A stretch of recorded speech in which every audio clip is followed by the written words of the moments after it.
All right, so I'm going to explain a little bit more about how to kind of read a proposal and what this shows for a customer. So on the front page, we like to put the layout of the panels and how it'll look. This grayed out section is for actually an existing panel. Normally it's just gonna look like these, where it's nice and black. Overall, on the first page, we just try to make it look as simple as possible. We include what panels we're including, the type of inverter, system size. System size is pretty much 11 times this wattage equals system size. We also, this is usually the most important number for people to do an apples to apples comparison for comparing solar quotes, is this price per watt. And price per watt is gained by the system cost divided by this equals this number. And so that's how you get the price per watt. So the cost divided by system size equals price per watt. And for us, it's $2.85. And the cost with tax credit is the system cost times 30%, which is the current tax federal rebate. And so 20,540 times 30%, which is gonna be about 4K. So 12K minus 4K equals this number right here. Below is our warranties.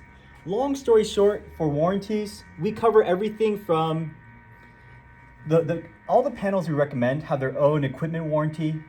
Enphase has their own 25-year inverter warranty, but these are truly probably the most special.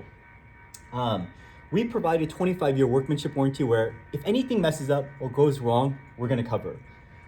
Performance warranty is actually what is really unique about us too, in that we cover 25% of this generation.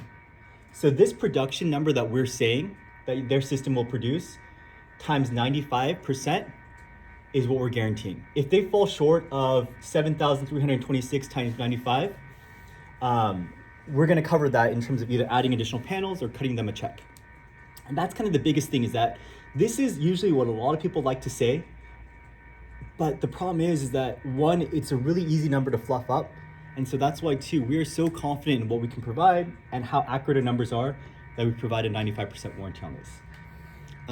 In terms of this page though, it's probably the most important for customers in that this is what their system looks like without solar. So he's trying to cover about $193 worth of electricity per month. Our system size will offset 102%. So maybe about like $197 that's really gonna cover. Typically we actually offset it to a little bit higher, like 150, 120. But if this says 150, I would actually say that if this was offsetting 150% of your energy usage, it means that they're covering a $300 electricity bill, essentially, right? And so this offset number is really important, combined with this average electricity bill.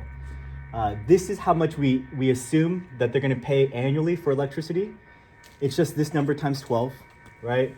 And we're thinking with solar in terms of an annual perspective. And so that's why too, after they go solar, if all things stay the same with their average usage, we believe that their estimated bill at the end of the year should be about $200.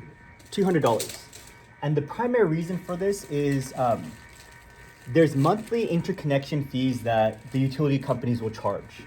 And so that's why there's a little bit of this, as well as there's a little bit of a fee that you kind of have to consider. But overall, these numbers are actually really quite accurate. And so long story short, after 1 year, all things in terms of their usage being the same, this is how much they should be paying for their monthly bills. This is how much they're gonna be paying annually, $201.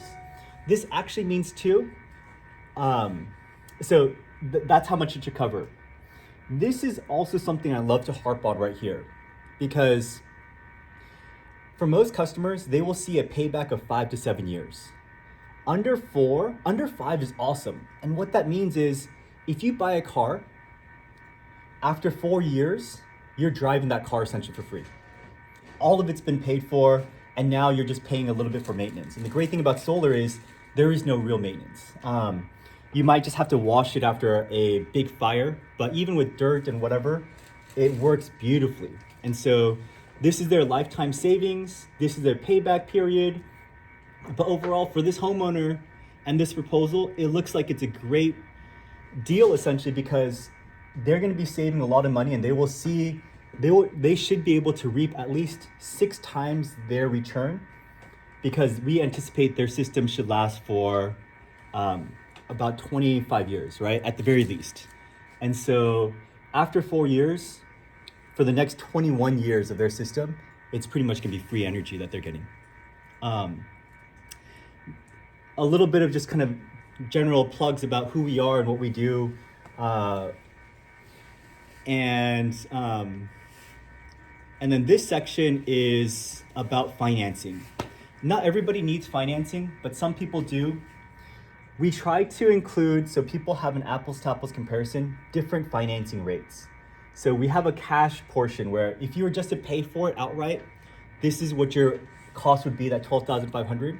But if you need financing, we actually like to try to include 2 loans, because even for the same years, different rates will provide different benefits for customers. If you actually want to pay it off as slowly as possible and you anticipate only paying it off after 20 years, having the lowest rate and paying for the lowest rate, paying an origination fee for the lowest rate makes a lot of sense.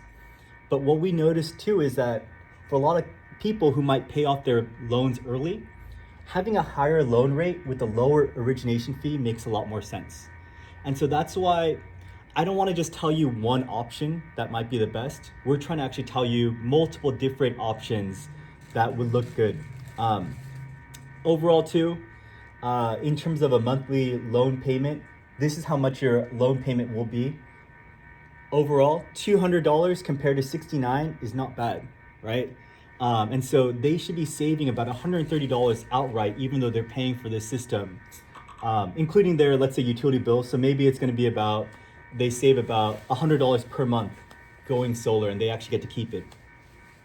One thing about most of these loans, though, they have to pay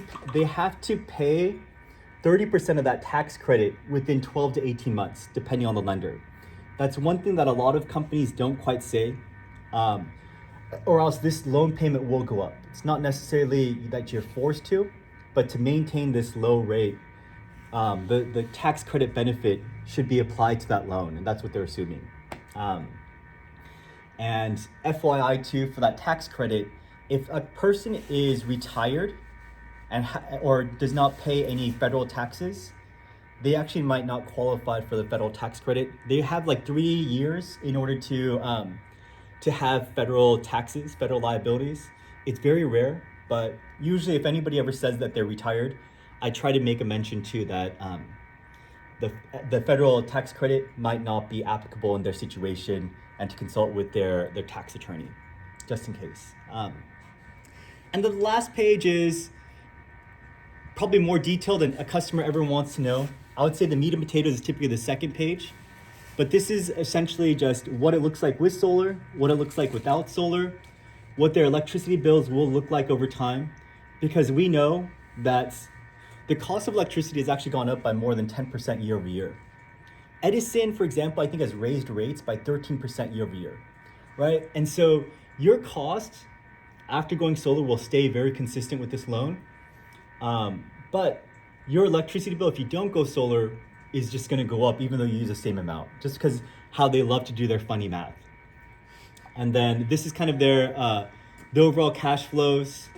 And so you can see too, within the first 4 years, you're saving this amount, and after that, this is how much you should be returning in terms of that overall benefit of going solar. And so for an investment of 12.5K initially, they should see a benefit about 70K on the conservative side for their solar system overall. And so that's kind of how I read these proposals.